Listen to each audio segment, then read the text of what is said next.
is to spread ideas that are worth spreading.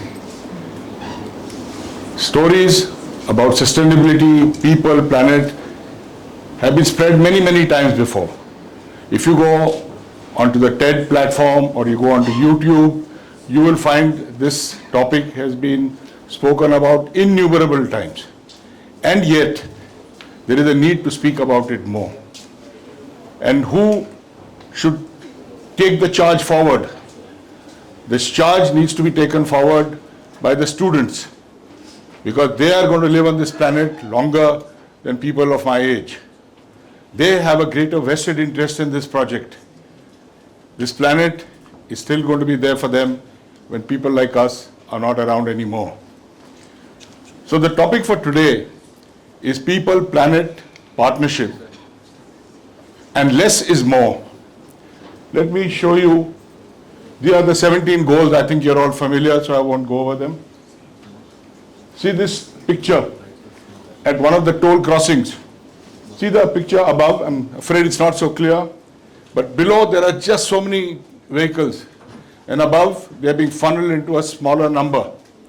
Just imagine the impact on the planet if it was the upper half of the screen which was around and the lower half somehow magically vanished.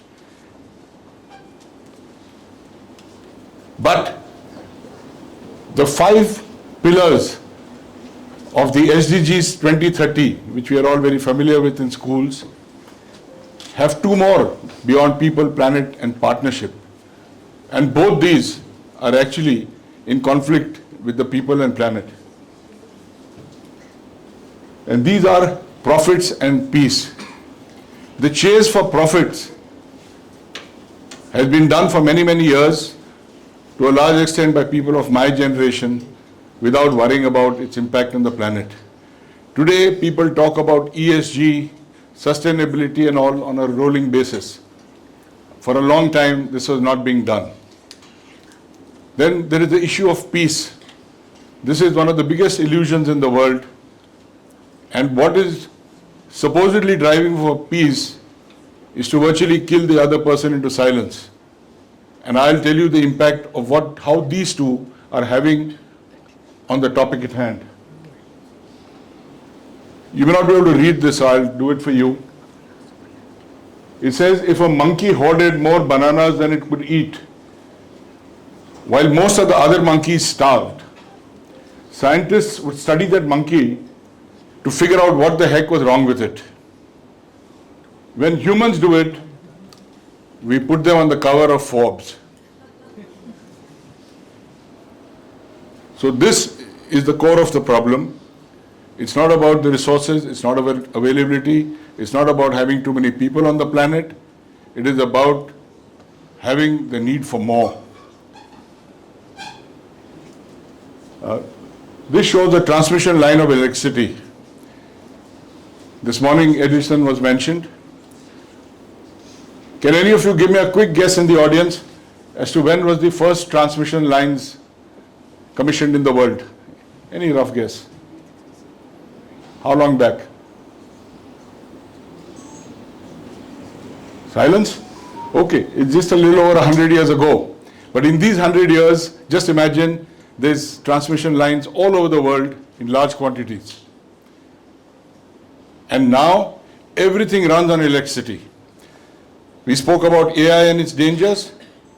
AI only runs on processing data, and that data is registered electrically and managed electronically. So what happens? By the year 2030, 3% of all electricity generation anywhere in the world will be used only by data centers. As much as 3%. So therefore, when we see progress, we also have to see its consequences. And how did this all have impact? This had impact because after the Second World War and the First World War put together, people realized that there were 3 so-called pathways of progress. One was the roads, on which there was no dearth of cars. And you remember Henry Ford famously made the assembly line.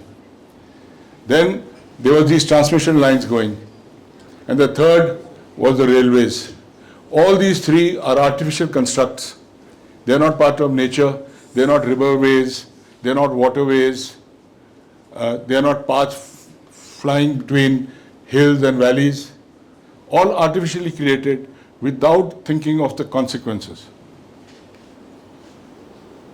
So everybody is using electricity. Many of you may be even using dryers and washing machines to wash your clothes. But here is an example again, I'll read it out for you. It shows people watching clothes drying in the open, and it says, it dries the washing using the very latest technology, a combination of solar and wind power. Okay, that's how your ancestors dried their clothes. After your life has come full circle, and you're going back to it. But in recent years, it's not that the awareness has suddenly happened. For many years now, for maybe 6 decades or more, people have been highlighting the problems. There was a very famous ambassador in India in the early 70s called Daniel Patrick Moynihan. He was a very popular American ambassador here. But he was also head of the US Senate Committee on Environment then. And he wrote in those days, of course it was exaggerated because it didn't happen. He said the world's temperature will rise so much by the year 2000 that New York will go underwater and perhaps even Washington. Fortunately, it's not happened. But the concerns were being expressed even then. There was a very famous book, and if you have not read this, please read this. This is an iconic book called The Silent Spring. How many of you have read it? Anyone to raise hands? Okay. How many of you are aware that DDT is banned as a spray in the world? Yeah, so this is one of the lady who did the research and found out that after the wars, people started using it because they wanted to quickly, use it like pesticides and all. But in the process, they were killing human life as well. And this is a classic book which you must read, The Silent Spring by Rachel Carson. It set the tone for many, many other things that happened later. Again, I don't know if this image is clear to you or not, but in 2009 at the inauguration of the US president, you see the Obama family sitting there and all looking at what's happening. 4 years later, in 2013, what are they all doing? All the Obama family members are looking at their respective mobiles. Have you seen how quickly the world has changed? So one of the biggest lessons to be learned is that the rate of pace of change is accelerating at a very rapid pace and increasing. And as we were discussing, it can happen in education, sir, as you mentioned. With AI coming, it will get even faster. And therefore, there is a need, a conscious need for us to slow down. People are aware of this.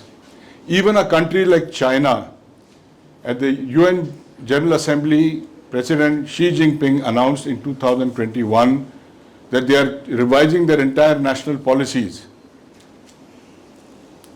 And they have come up with this idea. There's a famous professor called Kongjian Yu of Peking University who's come up with this idea called a sponge city.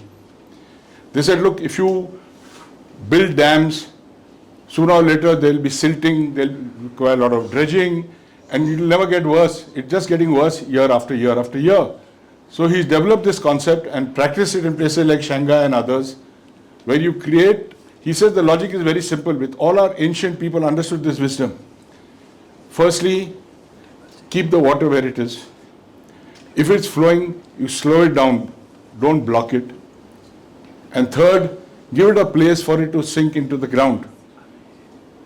And I think here in Rajasthan, there's a deep understanding of this. We had an old system of tankas and all, where you allowed the water to seep into the ground, and it saved you through the bad days in life. All the new aggressive methods that we did, because they give you quick rewards very fast, have actually turned out to create more problems than they solved. So I am going to today leave you with some thoughts of things that people are doing in this world, which will make a difference. And it is for us to know about these, and most important, for our young youth to go and talk about this in every community that they go and live in. All of you heard of George Orwell? Okay. He famously said, man is the only creature that consumes without producing. He does not give milk, he does not lay eggs, he is too weak to pull the plow, he cannot run fast enough to catch rabbits, yet he is the lord of all the animals. He sets them to work, he gives back to them the bare minimum that will prevent them from starving, and the rest he keeps for himself.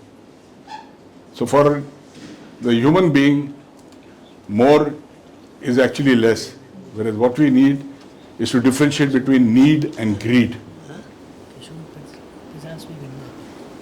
There is this concept, and it's the subject of a book called Cradle to Cradle, in which the basic idea is that there is no such thing as waste. Whatever you produce, there is a byproduct, which we call waste, but it's actually a resource to be used for another purpose. And therefore, if you have something that gets fully recycled, and I'm not recycled, but moves from cradle to cradle, then when we don't have waste, then obviously we will not have problems. Today there is so much waste, both on land, in the waters, and all of you heard about microplastics, which are now seeping into your food systems. So this is a concept. Again, I don't know how good the graphic will be, but do have a look. There's a biological cycle and there's a technical cycle.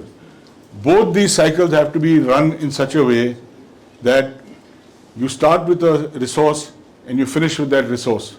It may have a different form, a different shape, but there is nothing being thrown out to waste.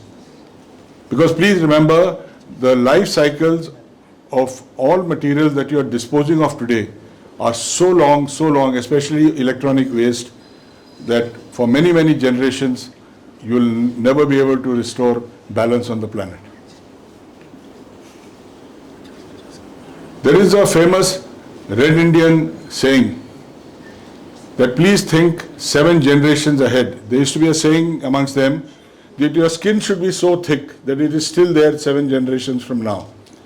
Again, I'll read this out for you. People say to think 7 generations ahead when making big decisions, because our future ancestors, those yet to arrive, not our descendants, but our future ancestors, those yet to arrive, who will one day become the elders, will live with the choices that we make today. Just see how much wisdom was there in the olden times, which has just got lost sight of in our greed for wanting something today, quickly, more, change it tomorrow. There is a Japanese concept called the future design. How many have heard of this? And the simplest, I'll simplify the concept for you. What the Japanese did was, they got 2 groups of people. Let's say I divided it into half and half. And I said, okay, you think of a design for today. You think of a design for 2060. Right? And then they saw what are the expectations of those who wanted the design for today and those who wanted it for 2060, and they were completely different. Because those who were thinking that they will live in 2060 were looking at having a world of a different kind than what you were. You were not bothered about the future. There's a famous American humorist called Groucho Marx, long dead. There were 3 Marx brothers who were comedians. And he famously said, why should I bother about future generations at all? They have never done anything for me till now. So that is our attitude today. Problems, these solutions are not being found outside in other countries only. How many of you recognize this picture? Yeah, when did this Chipko movement happen? 50 years ago, in the early 70s, right? Are these people with PhDs? Are these women who went to fine schools like Bodhi? No. They may not be schooled, but they are educated. And they understand the value of the planet for the people. And therefore, they took it upon themselves that if these trees survived, their entire ecosystem survived. I'm afraid this also can't be read, but this is the book you should read because this is also a philosophy. The name of the book is the good ancestor.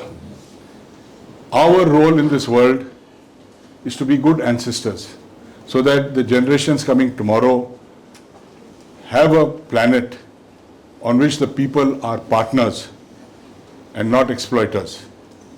Thank you.